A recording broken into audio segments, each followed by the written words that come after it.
Selamat datang kawan-kawan semuanya di channel Riam Biru. Terima kasih banyak untuk kawan-kawan semua yang sudah berkenan hadir di channel ini. Nah, ada satu cerita untuk pengantar tidur kawan-kawan semua, pengantar istirahat kawan-kawan. Kali ini datang dari Mbak Erna di Semarang. Mbak Erna menceritakan tentang pengalaman horor yang pernah dialaminya sekitar tahun 2003. Jadi di tahun 2003 tersebut Mbak Erna itu kelas 2 SMA. Nah, dia di SMA tersebut punya satu geng, itu geng mading. Jadi sama-sama penyuka atau penggiat majalah dinding gitu ya. Jumlahnya ndak banyak. Itu salah satu ekstrakurikuler yang nggak diminati gitu. Jadi total semua anggotanya yang satu angkatan sama Mbak Erna itu cuman 5 orang. Nah, masih di momen puasa kayak sekarang. Jadi 5-5-nya itu berencana, yuk kita nanti bulan puasa kita adain buka bersama yuk di Gilir begitu ya. Oh ya, 5 orang plus Mbak Erna jadi totalnya ada 6 gitu ya. Nah, nanti di Gilir aja minggu pertama, nanti di rumahnya siapa, minggu kedua di rumahnya siapa, minggu ketiga dan selanjutnya kayak gitu. Nanti kita undi aja gimana. Ya, anggota yang lain pun antusias. Ya udah gitu aja gitu aja. Mereka pun pada setuju menerapkan konsep buka bersama yang diundi seperti yang direncanakan tadi. Nah, akhirnya memasuki bulan puasa, dapatlah giliran pertama itu Mbak Erna. Dapat jatah buka puasa bersama. Nah, untuk acaranya sendiri ya yang namanya seperti itu bingung kan. Acaranya kita ngapain? Ya udahlah, kita pengajian-pengajian ala-ala aja katanya begitu. Ya wis, mereka pun datang ke tempat tersebut, ke tempatnya Mbak Erna itu sekitar jam 5 sore. Ngaji-ngaji sebentar, nggak tahu definisi ngaji itu seperti apa gitu ya, nggak didetailkan. Ngaji-ngaji sebentar sampai akhirnya ya udah menunggu waktu yang sangat ditunggu, yaitu buka bersama. Dan waktu itu memang enggak di iniin iuran gitu ya. Awalnya memang ada yang udah yuk kita iuran aja gimana. Udahlah gampang. Nah, tepat di rumahnya Mbak Erna saat pernah, udahlah gampang. Itu nanti orang kita nggak banyak kok katanya begitu kan. Jadi nggak pakai iuran-iuran. Akhirnya sudah. Minggu pertama berjalan lancar di rumahnya Mbak Erna. Minggu selanjutnya itu ada satu lagi di rumahnya namanya Mbak Ida. Itu pun lancar. Nah, minggu ketiga itu jatahnya rumahnya Uci. Namanya Suci, cuman biasa dipanggil itu Mbak Uci. Uci gitu ya. Nah, giliran di yang ketiga ini, minggu ketiga di rumahnya Mbak Uci, baru ada satu masalah di sana. Masalah yang sebenarnya nggak diduga-duga, Mbak Erna sendiri juga nggak pernah menyangka begitu ya. Akhirnya apa? Mereka pun sore itu tanpa memberi kabar, tanpa update-updatean apa kayak gitu ya. Ini ya udah main datang aja, apalagi di tahun segitu, tahun 2003 mereka itu belum ada beberapa di sekolah yang memang memegang handphone gitu, ada. Tapi ini untuk kategori yang orang-orang mampu, orang-orang ya di atas rata-rata begitu ya. Ini untuk gengnya Mbak Erna sendiri itu gak ada yang megang satupun. Jadi kalaupun megang, mungkin itu masih kategorinya mahal dulu zamannya SMS kali ya. Satu SMS itu berapa sih? 350 atau 250 rupiah. Itu termasuk mahal lah. Jadi mereka memang nggak pakai, jadi nggak berkomunikasi dengan alat semacam itu. Ya datang aja. Akhirnya si Mbak Ida itu nyamperin Mbak Erna, naik sepeda motor menuju ke rumahnya Uci. Yang lain sih, wis pokoknya nanti ketemu di rumahnya Uci aja ya. Iya, ini sewaktu masih di sekolah. Dan si Mbak Uci juga pagi harinya tuh berangkat gitu. Dan gak ada omongan apapun begitu ya. Gak ada omongan apapun. Akhirnya sore-sore itu mereka pada berangkat ke rumahnya Mbak Uci sana.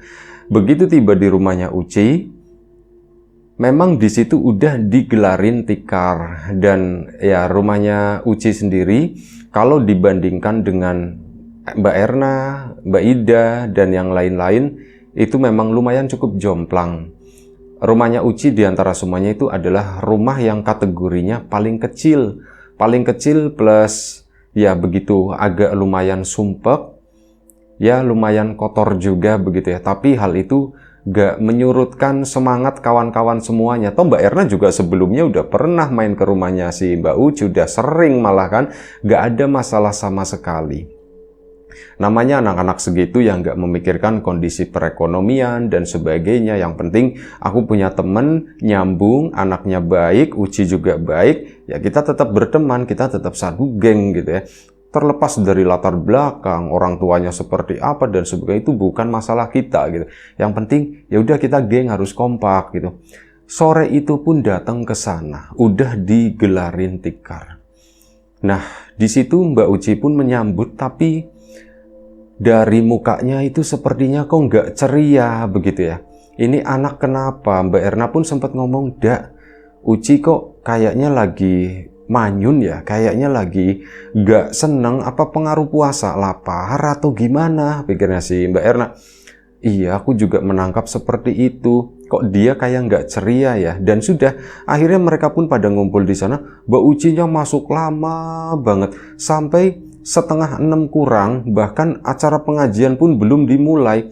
Ini Uci kemana ya, Uci kemana ya? Dan akhirnya si Mbak Uci pun keluar dari dalam ke sana dan duduk di depan anak-anak yang lain. Bukannya memulai pengajian atau apa, tapi malah Mbak Uci itu mengutarakan suatu hal. Nah, jadi ada satu catatan, Mbak Uci sendiri itu bapaknya itu udah entah di mana ya, tapi nggak diceritakan. Intinya bapaknya itu nggak tahu meninggal, nggak tahu udah bercerai sama orang tua, sama ibunya atau gimana, itu nggak diceritakan. Yang jelas bapaknya itu nggak ada. Cuman tinggal sama ibu sama 2 orang adiknya. Nah, Mbak Uci keluar itu ngomong, "Teman-teman, aku minta maaf ya," katanya. "Loh, maaf kenapa, Ci? Ada apa, Ci? Buka bersama di tempatku kali ini kayaknya nggak ada makanan," katanya begitu. "Hah? Nggak ada makanan, Ci? Kenapa?" Mbak Erna sempat kecewa waktu itu ya. Lah gimana sih buka bersama, udah setuju kan dari sebelumnya, tapi kok malah nggak ada makanan. Tapi hal itu nggak sempat diutarakan gitu, cuma di dalam hati doang. Kok malah nggak ada makanan, kecewa kita dong, sempat berpikiran kayak gitu. Mbak Uci pun melanjutkan, "Iya, nggak ada makanan soalnya ibuku lagi sakit," kata si Mbak Uci. "Oh, ibumu lagi sakit, Ci? Sakit apa gitu kan? Sakit apa ibumu?" "Nggak tahu, ibu itu udah berbaring udah 2 hari ini." "Loh, kenapa kamu nggak cerita? Kalau kamu cerita kan kita bisa pindah tempatnya, Ci. Dan kalau memang kamu nggak bisa hadir atau apa ya nggak apa-apa," kata si Mbak Idanya begitu ya. "Iya, aku nggak enak, tak pikir bisa gitu ya, tapi ya itu aku mau masak tapi nggak ada yang buat masak," kata si Mbak Uci. Wah, sedih yang ada di situ ya.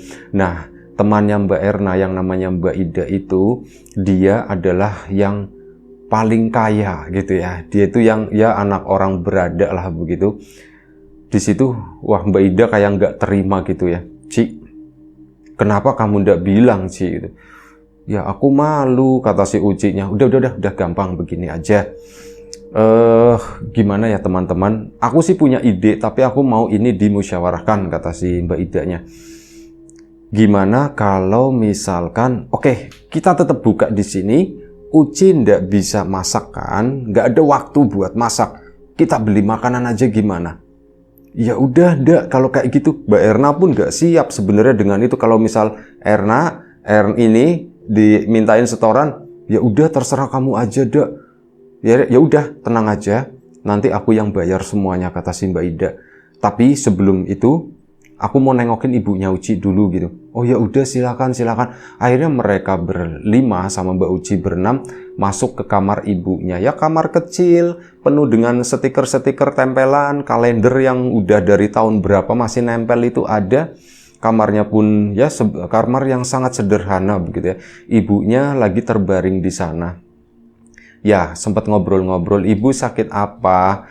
"Nggak tahu, mungkin kecapean kali ya," kata ibunya. "Ya udah, ibu cepat sembuh ya. Ibu mau makan apa?"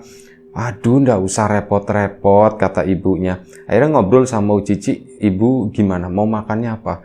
terserah kalian aja. Ya jangan terserah kami. Maksudnya mau beli nasi, nanti lauknya terserah mau pakai ayam, adikmu apa gitu.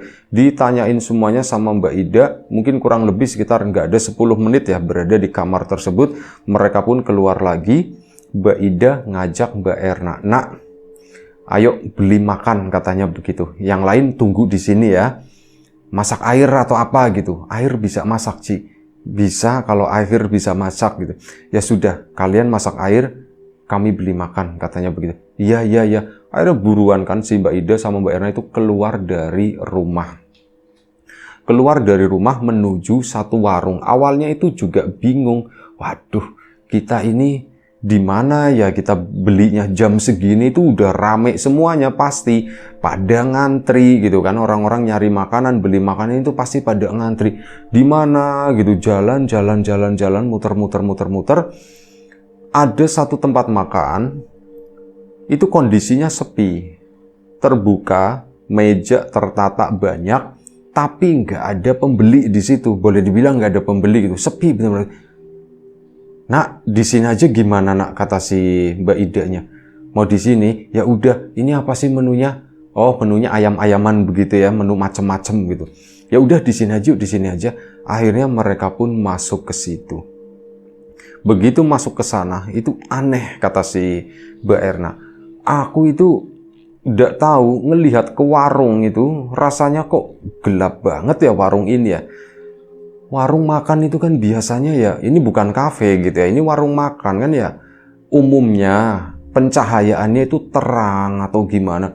Ini udah mau maghrib begini, pencahayaannya tuh remang-remang, itu bikin sumpek. Pantesan gak ada yang beli gitu ya. Tapi ya udahlah, enggak apa-apa, yuk kita masuk. Akhirnya mereka pun melangkah masuk ke sana, menuju ke tempat yang pemesanan di situ ya. Ada seorang mas-mas, ya usia mungkin sekitar 30 tahunan begitu ya. Ada mas-mas sama istrinya perempuan pakai kerudung begitu.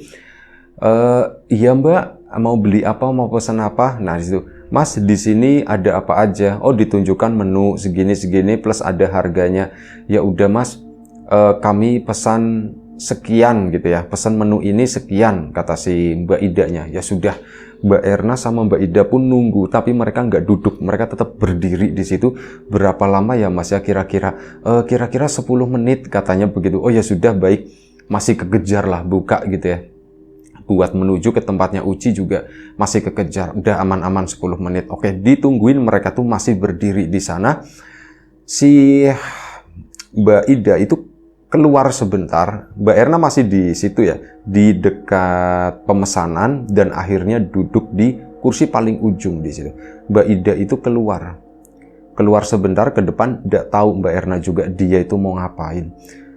Nah, dilihat dari dalam, Ida keluar, dia itu berhenti di depan warung tersebut, dan kayak orang tangannya tuh begini, ditaruh di sedekap begitu ya. Kayak memantau gitu, kayak ngeliatin dengan seksama, ini tuh warung kenapa sih Mbak Erna juga, itu Ida lagi ngapain sih kayak gitu, kok pakai berdiri ngeliatin ke sini, dia tuh lagi merhatiin apa, lagi nyariin apa gitu ya. Sedekap terus di sini, bolak-balik, sampai akhirnya dia pun masuk ke dalam, dan masuknya itu lari, bener-bener lari. Si Mbak Erna ditarik tangannya, "Nak, ikut nak, keluar dulu nak sebentar." Mbak Erna pun ditarik keluar ke sana. "Dak, kenapa, Dok?"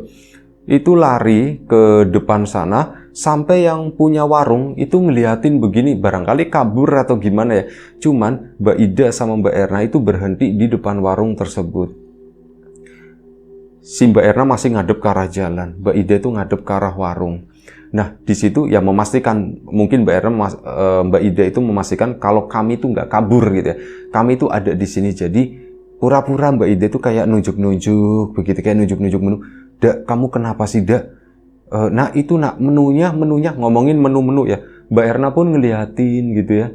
Ya menunya sama aja yang ada di depan sana, yang ada di dalam sana, Dak. "Nah, bukan itu yang mau aku tunjukin. Terus kamu mau nunjukin apa gitu kan?" "Nak, kamu jangan takut ya, kamu jangan lari ya. Apapun yang udah dibeli di warung ini, ya udah dibeli, kita makan bareng, kata si Mbak Ernanya. Nak jangan, kata si Mbak Idanya gitu ya. Dak, jangan kayak gitu. Aduh, aku kok jadi serem, Dak. Memang serem, Nak. Memang serem. Emang ada apaan, Dak? Aku nggak mau nengok, kata Mbak Erna. Ih, kamu harus nengok, kamu juga harus ngelihat, katanya. Akhirnya apa? Mbak Erna pun nengok ke arah belakang. Di warung tersebut itu rame banyak orang makan, tapi itu bukan orang. Itu wujudnya kayak perempuan, rambutnya itu panjang-panjang, ini duduk penuh berhadap-hadapan kayak gitu di warung tersebut. Itu apa? Mereka itu siapa? Nah, aku juga nggak ngerti, perasaan tadi nggak ada kan, kok itu ada yang begitu, ini kenapa warung ya, Nak ya? Aku juga nggak tahu, lah itu udah pesen gimana? Ya udah kita masuk aja, kata si Ida. Udah, aku takut, katanya, aku takut. Udah ndak apa-apa, kita nunduk aja. Ida itu berani banget ya. Kepalanya nunduk, Mbak Erna tetap ditarik tangannya dari belakang sama nunduk begini menuju ke tempat tersebut, menuju ke tempat pemesanan, dan akhirnya manggil-manggil, Mas, Mbak, udah belum gitu kan? Mas, Mbak, udah belum? Sebentar lagi, Mbak, sebentar lagi. Akhirnya yang istrinya itu mendekat ke sana, sebentar lagi ya, Mbak ya, gitu. Paling 2 menit lagi, itu lagi disiapin, katanya. Mbak Idanya itu orangnya memang lumayan cukup frontal gitu ya, orang berduit pede pasti ya. Mbak, maaf Mbak, saya mau nanya, katanya begitu. Nanya apa? Mbak, warung ini kenapa sepi ya, Mbak ya? Si mbak-mbaknya pun diem aja, nggak tahu Mbak. Udah 2 minggu ini warung ini tuh sepi, katanya begitu. Dagangan kami juga nggak pernah habis gitu, makanya kami ini bikin sedikit dan ini pas buat pesenannya Mbak. Dan ini jangan khawatir, ayam kami itu seger terus Mbak, karena kami udah 2 minggu ini bikinnya itu ndak banyak. Pokoknya yang penting sehari habis aja, ndak apa-apa. Oh begitu, kata si Mbak Ida. Nanya sama yang penjualnya, Mbak itu bisa ngelihat yang di belakang saya nggak gitu kan? Si Mbaknya begini, enggak Mbak, saya nggak ngelihat apa-apa. Ya udah, Mbaknya keluar dulu ke sini. Mbaknya berani banget sih Mbak Ida itu. Mbaknya keluar dulu sini sebentar. Ini ditarik. Mbak Erna itu yang ngadepnya tuh ke arah situ, nggak berani ke arah belakang. Ini yang ada orang duduk-duduk, sosok-sosok mirip kayak kuntilanak itu banyak banget duduk di belakang, nggak berani ngeliatin ke situ. Mbak Ernanya tetap diem di situ aja. Mbak Ida sama si ibu warung tadi itu keluar ke depan sana. Saat di luar itu si mbak warungnya, pemilik warungnya itu, astagfirullahaladzim, apa yang terjadi kayak gini, kok seperti ini warungku, kok jadi seperti ini, kayak gitu kan. Akhirnya apa, ini si istri yang pemilik warung masuk ke dalam sana sama Mbak Ida, ngomong sama suaminya, Mas, warung kita ndak bener Mas, warung kita itu ndak beres Mas. Loh kenapa, ini ada pembeli gitu kan, kata Mas. Ndak boleh ngomong seperti itu, kata suami. Enggak, ini aku justru dibantuin sama mbaknya ini. Aku tadi ngelihat Mas, dari sini nggak kelihatan, dari depan kelihatan, kata si itu. Kata si Masnya, emang kenapa sih? Sebentar ini nanggung. Akhirnya udah selesai begitu kan. Dikemasin, itu ada beberapa bungkus, kurang lebih sekitar 9 atau 10 bungkus. Akhirnya sudah dibayarlah sama Mbak Ida. Mbak, ini saya bayar ya Mbak ya. Iya makasih ya Mbak ya. Mas, ayo Mas liatin, Mas ayo liatin. Akhirnya apa? Mereka berempat keluar. Mbak Erna masih melihat sosok-sosok ini tadi. Nah anehnya tuh begini. Si mbak tadi dari arah dalam itu nggak ngelihat apa-apa. Sekarang si mbaknya itu ngelihat. Mbak Erna juga melihat karena udah terlanjur melihat dari depan. Ini bisa dilihat dari dalam. Suaminya yang belum ngelihat. Akhirnya mereka berempat itu keluar ke depan warung sana.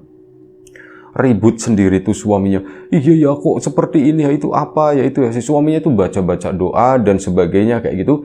Mbak Erna sama Mbak Ida pun permisi. Mas, Mbak, makasih ya ayamnya. Iya Mbak, terima kasih ya Mbak ya. Ini kami baru tahu seperti ini Mbak. Kami baru tahu seperti ini. Nah sepintas saat Mbak Erna mau pergi, sosok-sosok tadi tuh kayak nguap. Itu ngilang semuanya, nggak tahu kemana. Nah udah nggak ada. Nah itu iya tuh kayak nggak tahu, kayak kabur begitu, kayak berubah jadi asap ya katanya. Iya. Ini suami sama istrinya itu ribut, panik ya mereka mungkin. Jadi akhirnya mereka kan tiba di rumahnya si Mbak Uci sana. Digelarlah dan beberapa menit sebelum buka masih kekejar, akhirnya ya sudah, mereka pun bisa buka bersama di rumahnya Mbak Uci, membelikan makanan juga sama untuk ibunya Mbak Uci, untuk adik-adiknya, mereka pun makan bareng di sana, senang. Ini adalah buka bersama yang menurut Mbak Erna, termasuk Mbak Ida, itu adalah buka bersama yang paling ada nilainya gitu ya. Kalau buka bersama sebelumnya cuman makan bareng gitu yang sebenarnya nggak terlalu penting, cuman ngumpul-ngumpul doang nggak jelas gitu ya. Yang ini tuh aku benar-benar merasakan ada nilainya. Di sini di tempatnya Uci, Ida itu menjadi seseorang yang berarti, menjadi pahlawan, bisa memberikan ya makanan, intinya seperti itu. Di tempat lain, di warung jualan sana itu juga membuka atau menguak sesuatu yang gelap yang terjadi di warung tersebut. Nggak tahu yang dilakukan nanti pemilik warung seperti apa. Setidaknya mereka tuh punya jawaban kalau warung itu tuh kemungkinan mendapatkan ya kayak semacam serangan-serangan yang nggak kelihatan gitu ya, serangan-serangan gaib kayak macam santet, teluh atau apapun supaya warung tersebut itu nggak laku, bisa jadi seperti itu. Dan semuanya itu perantaranya itu Ida gitu. Mbak Erna pun bingung dengan anak ini, kenapa ya kok bisa seperti ini. Dia memang dikasih privilege begitu ya, dikasih ya ada kelebihan secara materi, tapi di satu sisi dia juga anaknya tuh baik gitu ya. Anaknya baik, nggak macam-macam, bukan yang sombong atau gimana, merasa paling kaya atau gimana, itu enggak. Dia itu tetap baik sama yang lain, itu menghargai. Bahkan sepengetahuan awalnya, tanpa sepengetahuan Mbak Erna, Ida itu memberikan uang tabungannya sebagian gitu ya, itu untuk membantu keluarganya Mbak Uci, setidaknya sampai ibunya itu sembuh begitu ya. Dan hal ini diketahui oleh Mbak Erna belakangan karena si Mbak Ucinya itu cerita, "Nak, aku kemarin dibantuin sama Ida," katanya. "Oh ya syukurlah kalau begitu ya," kata si Mbak Erna, "syukurlah, manfaatkan baik-baik." Nah disitulah akhirnya tahu, oh Ida memang memberikan sesuatu, tapi dia ke temen deketnya aja bahkan nggak ngomong, ke Erna aja itu nggak ngomong, diem aja. Ya satu ilmu yang bisa didapat dari Mbak Erna, dari sesuatu yang nggak pernah diucapkan oleh Ida, tapi hal itu dilakukan begitu ya. Nah ya melalui pengalaman-pengalaman seperti itu, benar-benar puasa di tahun 2003 tersebut itu sangat berarti banget buat Mbak Erna. Sampai sekarang itu nggak terlupakan. Terutama ya itu, saat berada di warung, kok warung isinya itu kuntilanak semua. Perempuan ini pada duduk, ada kursi, masing-masing kanan kiri itu ada meja 4-4, masing-masing meja itu isinya 4 kursi. Sejumlah kursi itu diisi, kecuali yang ujung di sana yang deket sama pemesanan itu ndak ada. Kursi itu dipakai duduk sama Mbak Erna. Ini penuh sama sosok-sosok kayak kuntilanak yang bentuknya sendiri itu ndak jelas. Ada yang besar, ada yang kecil kayak gitu. Cuman ya kayak gitu. Mereka tuh diem aja, nggak bergerak sama sekali. Dan mungkin itu salah satu yang membuat, ini pikirannya Mbak Erna ya, mungkin itu salah satu yang membuat warung tersebut itu menjadi sepi, warung tersebut jadi dihindari oleh calon pembeli. Kayak semacam ketutup begitu. Untungnya Mbak Ida sore tersebut itu bisa melihat celah itu. Gara-gara semuanya pada penuh, justru milihnya warung yang sepi. Itu aja. Satu cerita dari Mbak Erna, mungkin cerita ini singkat, tapi kalau menurut narator sendiri, banyak nilai yang bisa diambil gitu ya. Narator sendiri sebagai ya orang yang udah lumayan berusia begitu ya, tapi saat membaca cerita dari Mbak Erna ini mendapatkan sesuatu gitu ya, mendapatkan sesuatu, menginspirasi, ada nilai-nilai positif dalam cerita tersebut. Itu aja. Terima kasih banyak Mbak Erna, juga Mbak Ida yang mungkin nggak tahu kalau ceritanya itu diceritakan di Riam Biru ini. Kawan-kawan di rumah juga terima kasih banyak atas support dan dukungannya, apapun itu, kawan-kawan subscriber, kawan-kawan membership, kawan-kawan yang udah kasih support dalam bentuk super thanks ke Riam Biru, kawan-kawan yang udah ngasih like, udah nge-share ke yang lainnya, juga kawan-kawan yang udah ninggalin komentar, terima kasih banyak. Doa terbaik dari kami untuk kawan-kawan semua, semoga selalu diberi kemudahan dalam hal apapun, termasuk kemudahan dalam hal rizki, yang sakit segera diberi kesembuhan, yang sehat tetap dijaga kesehatannya. Selamat menunaikan ibadah puasa bagi kawan-kawan yang menjalankan, jaga kesehatan kawan-kawan tentunya. Assalamualaikum warahmatullahi wabarakatuh.